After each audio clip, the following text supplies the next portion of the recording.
हिजड़ों की भी गिनती हुई मगर पिछड़ों की गिनती नहीं हुई। अभी हमारे कुशवाहा जी कह रहे थे कि ओबीसी शेर है, बस जागने की देर है। तो मैंने देश भर में मैं ये कह रहा हूं कि इस नारे को थोड़ा बदल लिया जाए।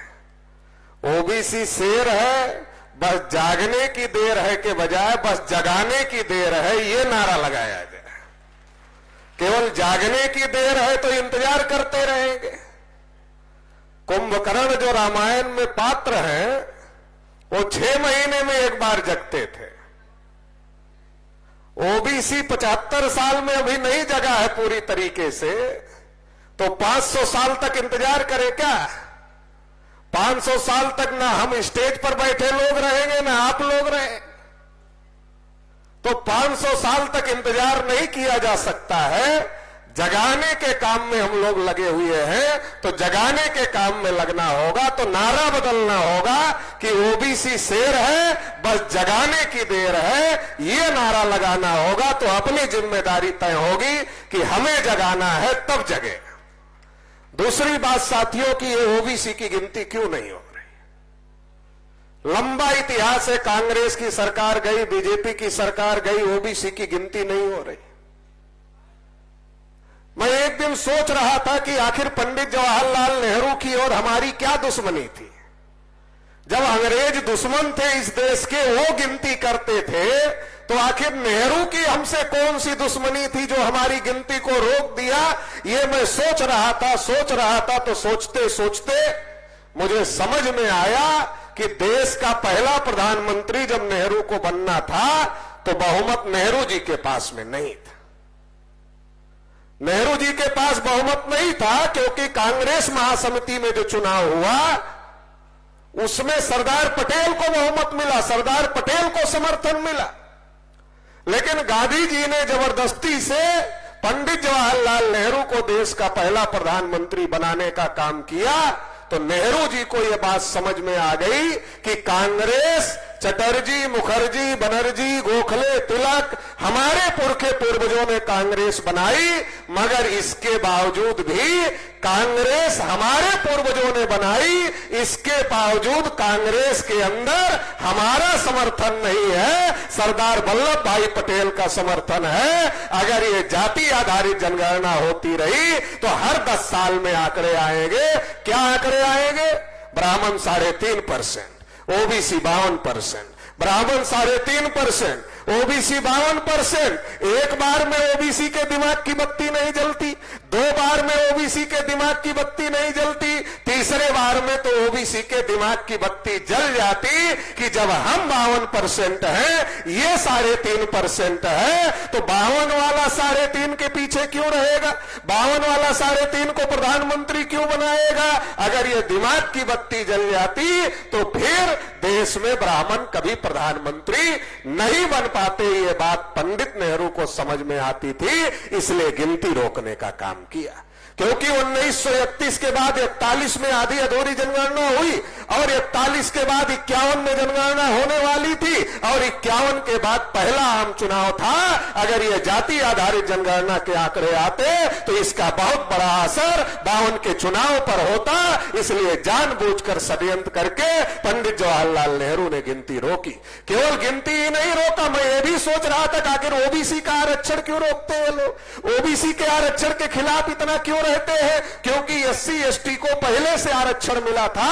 अगर ओबीसी को भी उसी समय आरक्षण मिल जाता तो ओबीसी भी आरक्षित वर्ग में आ जाता, और अगर ओबीसी भी आरक्षित वर्ग में आ जाता तो एससी एसटी ओबीसी की एकता कायम हो जाती, ओबीसी एससी एसटी की एकता बन जाती। और अगर ओबीसी एससी एसटी की एकता बन जाती तो माइनॉरिटी अलग नहीं रहता, माइनॉरिटी भी इसमें शामिल हो जाता और देश में बहुजनों की सरकार हमेशा के लिए बन जाती। ये दिमाग लगाकर रोका गया। ये केवल अधिकार वंचित करने का मामला नहीं है, बल्कि अल्पसंख्यक ब्राह्मणों का भारत की सत्ता पर मजबूती से पकड़ बनाकर रखने का मामला है। इसलिए जितने भी प्रधानमंत्री बने, आजादी के 75 साल में ओबीसी का नरेंद्र मोदी को छोड़ दिया जाए तो कोई 5 साल के लिए प्रधानमंत्री नहीं बना। शेड्यूल कास्ट का कोई व्यक्ति प्रधानमंत्री नहीं बना। शेड्यूल ट्राइब का कोई व्यक्ति प्रधानमंत्री नहीं बना। माइनॉरिटी में सबसे बड़ी माइनॉरिटी मुसलमानों की है, कोई मुसलमान प्रधानमंत्री नहीं बना। अरे जिनकी आबादी देश में 85 से 90% है उनका प्रधानमंत्री ही नहीं बनता, और जिनकी आबादी देश में 3.5% है वो प्रधानमंत्री बनते भी है और प्रधानमंत्री बनाने का भी काम करते हैं। अब इसमें लिखा गया है कि नरेंद्र मोदी जी ओबीसी है। एक ओबीसी होकर के भी जाति जनगणना नहीं कर रहे हैं तो बेचारे नरेंद्र मोदी जी कैसे कर लेते? कोई अपने दम पर बन गए हैं, इसलिए तो मैं नरेंद्र मोदी जी को बेचारा नरेंद्र मोदी कहता हूं। बेचारा नरेंद्र मोदी इसलिए कहता हूं कि पंडित जी लोगों ने बनाया, आरएसएस के ब्राह्मणों ने बनाया, नरेंद्र मोदी खुद नहीं बने, नरेंद्र मोदी को बनाया गया, और जिसने बनाया ताकत उसके पास में है, नरेंद्र मोदी के पास में ताकत नहीं है। इसलिए मंत्री जाते हैं आरएसएस के मोहन भागवत को मिलने के लिए। महाराष्ट्र के मुख्यमंत्री भी कुछ दिन पहले गए थे, शिंदे साहब। महाराष्ट्र में मराठा बहुत मजबूत समाज है ऐसा माना जाता है, लेकिन उनको भी ब्राह्मण के पास जाना पड़ रहा है, मुख्यमंत्री को जाना पड़ रहा है। तो एक्चुअल पावर इन लोगों के हाथ में नहीं है, एक्चुअल सत्ता इन लोगों के हाथ में नहीं है, एक्चुअल सत्ता ब्राह्मणों के पास में है। और इसलिए नरेंद्र मोदी की हिम्मत नहीं है कि ओबीसी के हित में कोई काम कर दे, और इसलिए नरेंद्र मोदी ओबीसी की गिनती को नहीं कर सकते। हम लोग जब छोटे छोटे थे तो गांव में कठपुतली की नाच होती थी। कठपुतली की नाच जब होती थी तो कठपुतली दिखाई देती थी नाचते हुए, मगर जो नचाने वाला होता था वो दिखाई नहीं देता था। जैसे कठपुतली नाचते हुए दिखाई देती थी मगर नचाने वाला दिखाई नहीं देता था, वैसे ही नरेंद्र मोदी दिखाई देते हैं मगर नचाने वाला दिखाई नहीं दे रहा है। तो इस बात को हमको समझना होगा। दूसरा जो महत्वपूर्ण मुद्दा इसमें रखा गया है कि अगर ओबीसी हिंदू है और ब्राह्मण में हिंदू है तो फिर ब्राह्मण ओबीसी की गिनती का विरोध क्यों कर रहे हैं? अरे जिन ब्राह्मणों ने इस देश में जाति व्यवस्था बनाई, वर्ण व्यवस्था बनाई, छुआछूत बनाया, ऊंच नीच बनाया, किसी को अछूत बनाया, किसी को शूद्र बनाया, किसी को जंगलों में रहने के लिए मजबूर किया, उन ब्राह्मणों ने ओबीसी जो आज की तारीख में है उन्हें शूद्र घोषित किया था, और जिनको शूद्र घोषित किया था उनको ही आज हिंदू कह रहे हैं। जिन लोगों ने शूद्र कहा था वही हिंदू कह रहे हैं। जब शूद्र कहा था तो मतलब क्या था, मकसद क्या था शूद्र कहने का? शूद्र कहने का मकसद यह था कि ओबीसी को अधिकार वंचित किया जाए, पढ़ने लिखने के अधिकार से, धन संपत्ति रखने के अधिकार से, बोलने सुनने के अधिकार से, कुर्सी पर बैठने के अधिकार से, और इनके कान में अगर ज्ञान का शब्द पड़े तो शीशा पिघलाकर डाल दिया जाए, आंख से देख ले तो सूजा डाल दिया जाए, उच्चारण करे तो जीभ काट लिया जाए। जो ऐसे ऐसे कानून बनाए थे वही लोग आज हिंदू कह रहे हैं। जब वो शूद्र कह रहे थे हमको, तब उनका मकसद था हमें अधिकार वंचित रखना। आज वो हमें हिंदू कह रहे हैं तो आज भी उनका मकसद है हमें अधिकार वंचित रखना, और अधिकार वंचित का अर्थ होता है गुलाम, तो हिंदू का भी अर्थ होता है गुलाम। इसका मतलब ये है हिंदू सुनने से खुश होने की जरूरत नहीं है, हिंदू शूद्र का पर्यायवाची ही है। ये बात ओबीसी के लोगों को समझ लेना चाहिए कि जो शूद्र कह करके वो हमको अधिकार वंचित करना चाह रहे थे, आज हिंदू कहकर अधिकार वंचित करना चाहते हैं, और हिंदू कहकर मुसलमानों से लड़ाना चाहते हैं। क्योंकि अगर शूद्र कहेंगे लाठी निकालेगा ओबीसी का आदमी, दौड़ाएगा, और दौड़ाएगा तो भागने से रास्ता नहीं मिलेगा। इसलिए अब शूद्र नहीं कहते, आपको अच्छा लगे इसलिए हिंदू कहते हैं। और जब इलेक्शन आता है तो हमारे गली मोहल्ले में आते हैं और क्या कहते हैं, तुम भी हिंदू हम भी हिंदू, गर्व से कहो हम हिंदू हैं। एक एक मुसलमान 14-14 बच्चे पैदा कर रहे हैं, देश पर मुसलमानों का कब्जा हो जाएगा, सारे हिंदू इकट्ठा हो जाओ। अब ओबीसी का आदमी फूल के एकदम से, अरे सारे हिंदू इकट्ठा हो जाओ नहीं तो मुसलमानों का कब्जा हो जाएगा। अरे कब हो जाएगा? 100 साल मुसलमान बच्चे पैदा करेंगे, 200 साल पैदा करेंगे, 300 साल पैदा करेंगे। जब 200, 300, 400 साल वो बच्चे पैदा करेंगे, जब उनकी संख्या बढ़ जाएगी तब देश पर मुसलमानों का कब्जा होगा। तो इतना समझ में आ गया कि 200, 300, 400 साल बाद जब मुसलमान ज्यादा बच्चे पैदा कर लेंगे तब देश पर मुसलमानों का कब्जा हो जाएगा। ये बात समझ में आ गई। क्या समझ में आ गया? मुसलमान की संख्या बढ़ जाएगी तो उनका कब्जा हो जाएगा। छोटी सी बात समझ में नहीं आई कि हमारी तो संख्या आज ही ज्यादा है, तो आज ही हमारा कब्जा हम क्यों नहीं कर लेते? आज अगर ओबीसी, एससी, एसटी, माइनॉरिटी के लोग इकट्ठा हो जाए तो ये 90% है, तो ये 90% लोग तो आज कब्जा कर सकते हैं। और जो हमें अधिकार वंचित कर रहे हैं, हम खुद ही शासक बनके अपना हक अधिकार ले सकते हैं, अपने साथ तो न्याय कर ही सकते हैं। और जिन्होंने हमारे साथ अन्याय किया उनको भी 3.5% देकर उनके साथ भी न्याय कर सकते हैं। ये अगर हमको समझ में आ जाए तो ये हमको कर लेना चाहिए। अभी अयोध्या में राम मंदिर बन रहा है। जब मंडल कमीशन का मामला आया तब बाबरी मस्जिद गिराने के नाम पर ओबीसी का समर्थन ले लिया गया और मंडल कमीशन के मुद्दे को हवा में उड़ा दिया गया। 52% ओबीसी को केवल 27% आरक्षण दिया गया और 27% में क्रिमिनल लगा दिया गया। और इसका नतीजा यह हो गया कि आज तक ओबीसी को ओबीसी का हक अधिकार नहीं मिला। जब ओबीसी की लड़ाई मजबूत होती है, जब ओबीसी की लड़ाई मजबूत होती है, जब इस देश में बहुजनों की ताकत बनती है। बाम सेब की पहली फसल जब कटने के लिए तैयार थी 90-92 में, तब बाबरी मस्जिद राम जन्मभूमि का मुद्दा खड़ा किया गया था। आज जब दूसरी फसल तैयार है तो मंदिर बना करके उसका हल्ला मचाया जा रहा है। समझने की जरूरत है। तब ओबीसी के मंडल कमीशन की लड़ाई चल रही थी, ओबीसी के साथ धोखा हुआ।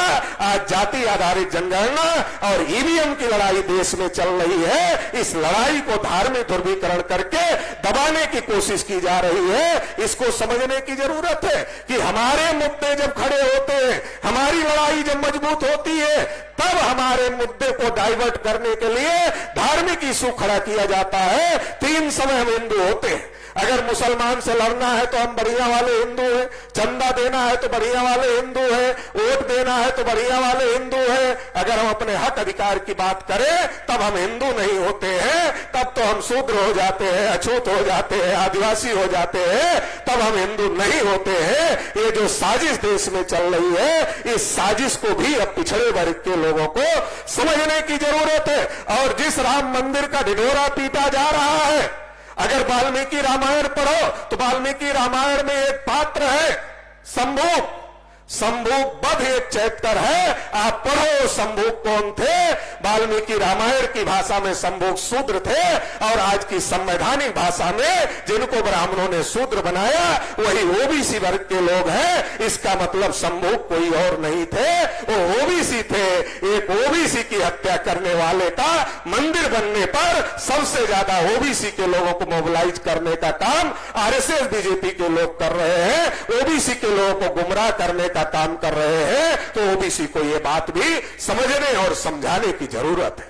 दूसरी महत्वपूर्ण बात यह है कि वहां जहां अयोध्या है उसका प्राचीन नाम साकेत है।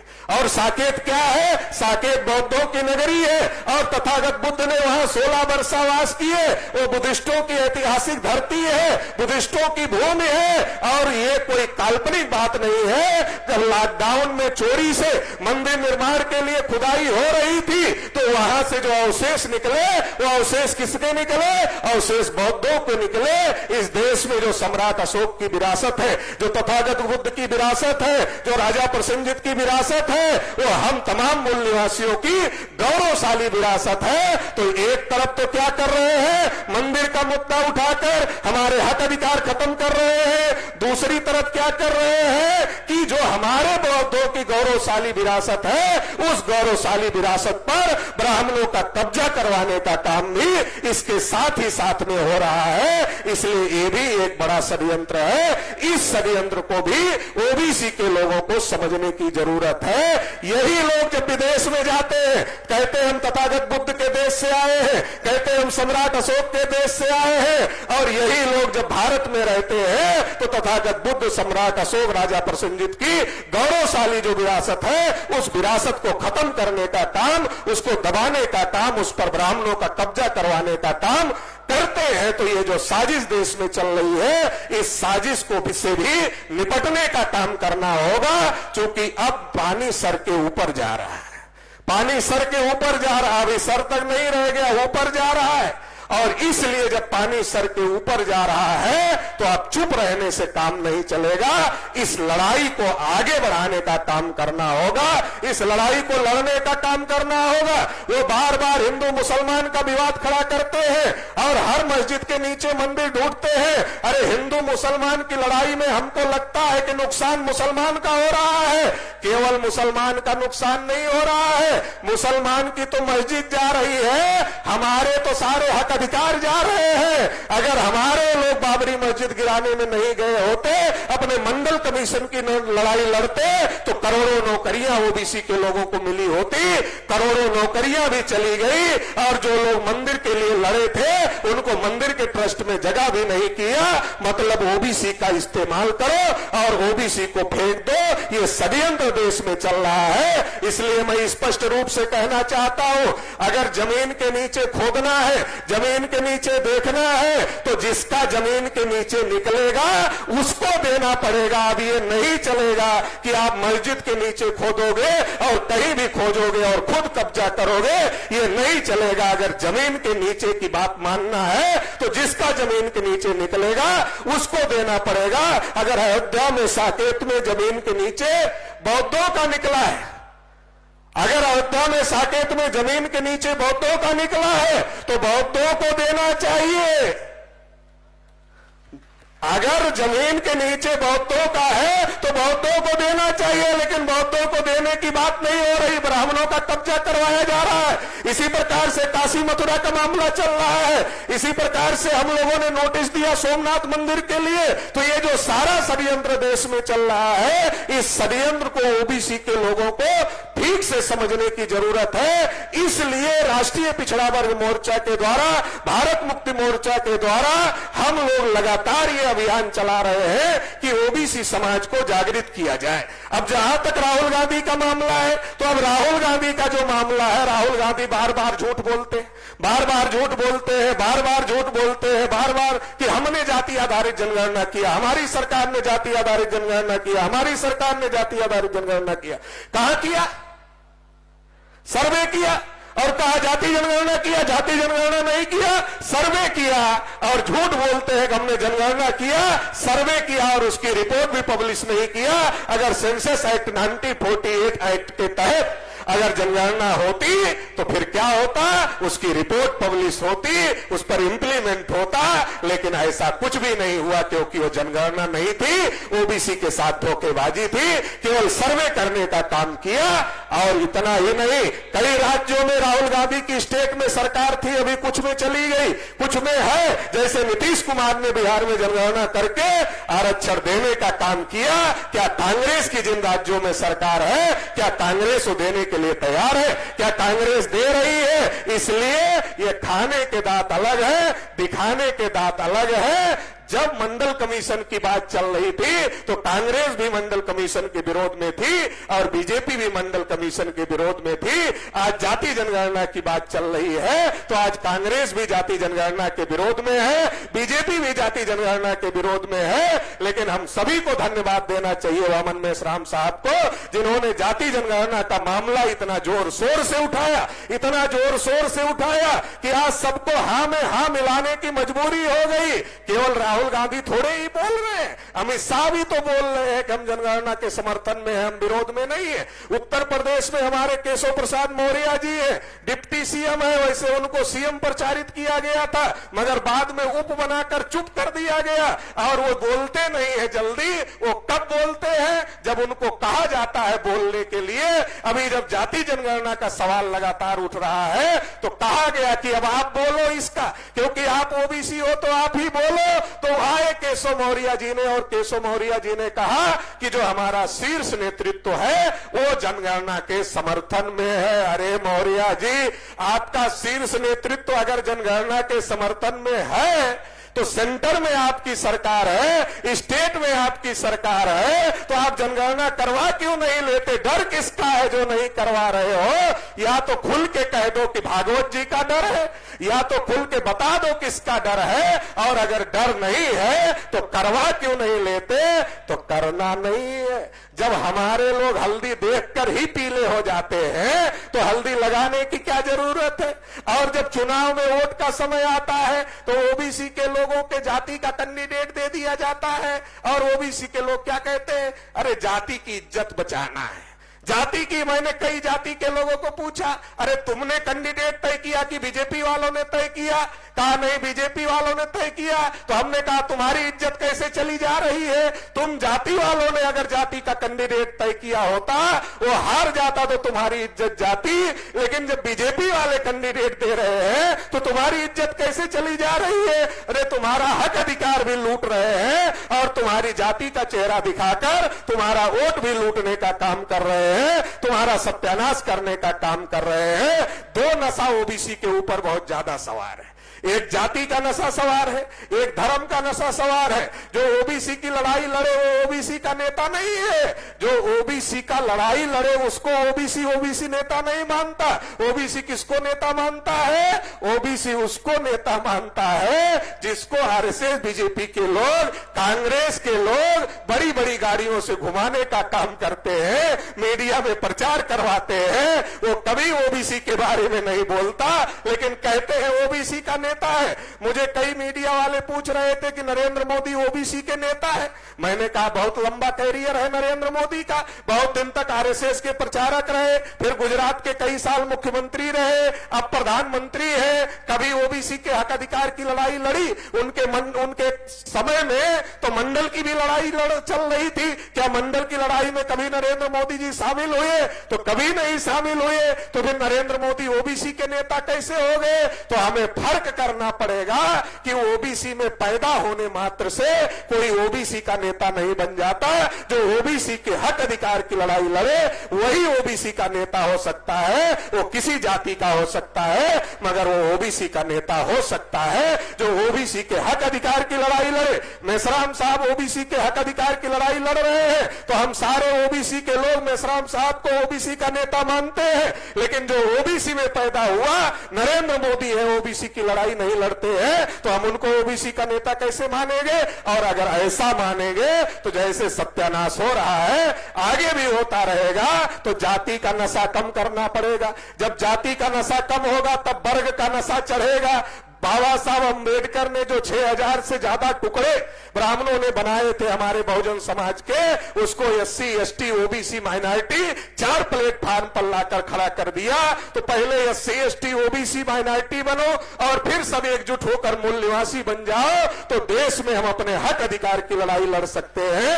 जाति का नशा कम करना होगा, दूसरा धर्म का नशा उतारना होगा। क्योंकि ब्राह्मण हर बार हमको धार्मिक मुद्दे में उलझा देते हैं और हम धार्मिक मुद्दे में उलझकर अपने हक अधिकार का मामला भूल जाते हैं। जैसे अभी मैं कई बार मीडिया में भी पूछ रहा हूं, मंचों से भी पूछ रहा हूं कि नरेंद्र मोदी जी देश के प्रधानमंत्री हैं, 10 काम बता दे जो ओबीसी के लिए किया, 5 काम बता दे जो ओबीसी के लिए किया, चलो 4 काम बता दे जो ओबीसी के लिए किया, चलो 3 काम बता दे जो ओबीसी के लिए किया, चलो 1 काम बता दे जो ओबीसी के लिए किया। तो कोई काम नहीं है ओबीसी के लिए, लेकिन ओबीसी का नेता हो, ओबीसी का प्रधानमंत्री है, ये हल्ला मचाया जा रहा है। काम कुछ किया नहीं, फिर वोट कैसे मिलेगा?